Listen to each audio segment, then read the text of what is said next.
সামগ্রী বিতরণ অনুষ্ঠানের সম্মানিত সভাপতি ৮ নং ওয়ার্ড বিএনপির সম্মানিত সভাপতি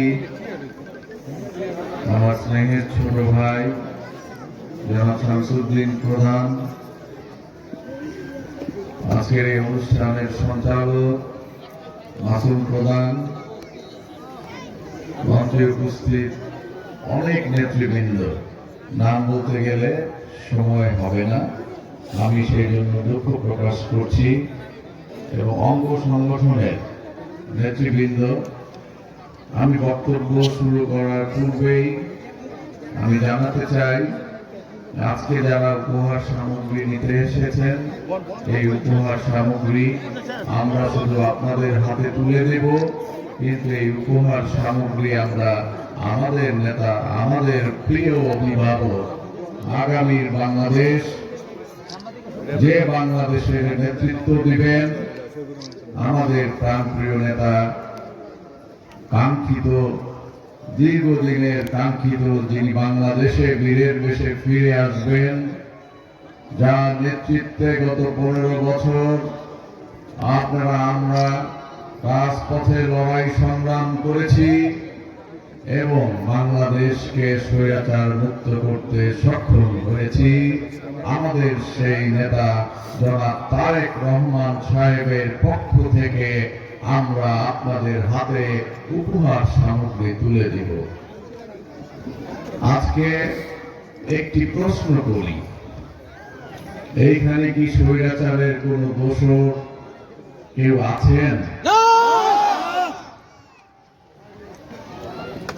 এখানে বিগত 15 বছর যারা আমাদের উপরে অত্যাচার নিপীড়ন করেছেন, আমাদেরকে মামলা মোকদ্দমা দিয়েছেন, আমাদের বাড়িতে পুলিশ নিয়ে গিয়ে দেখিয়ে দিয়েছেন, ধরিয়ে দিয়েছেন, মানুষকে কষ্ট দিয়েছেন, এলাকায় ভূমিদস্যুতা করেছেন, অন্যের জমি দখল করেছেন, দোকান পাটে ব্যবসা প্রতিষ্ঠানে চাঁদাবাজি করেছেন। এইরকম কেউ এখানে আছেন? তাহলে দু একটা কথা বলতে পারি। যেহেতু রক্ত দিয়ে 15 বছর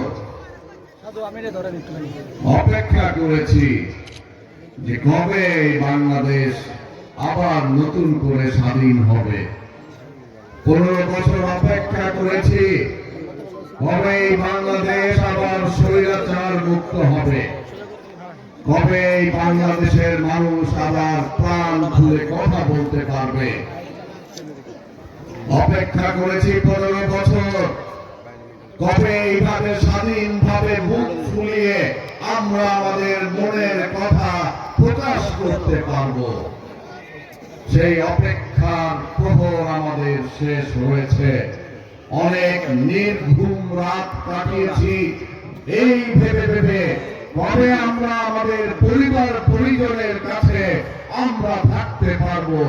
আমাদের বাড়ি ছাড়ার যে অপেক্ষা, বাড়ি থেকে বের হয়ে গিয়ে কবে বাড়িতে ফিরতে পারবো, সেই অপেক্ষার প্রহর কবে শেষ হবে। 15 বছর আমরা সেই অপেক্ষাই করেছি। মহান রব্বুল আলামিনের নির্দেশে ছাত্র জনতার বিপ্লবের মধ্যে দিয়ে এবং 15 বছর আমাদের অসংখ্য নেতা কর্মীর রক্তদানের মধ্য দিয়ে, আত্মত্যাগের মধ্য দিয়ে, জেল জুলুম মামলা হামলা সহ্য করে আমরা অবশেষে যারা খেলা হবে বলে আমাদেরকে ভয় দেখাতো, তারা না খেলেই পালিয়ে গেল। আসেন, এবার তো জনগণ মাঠে নেমেছে। 15 মিনিটে তো অপেক্ষা করতে পারলেন না।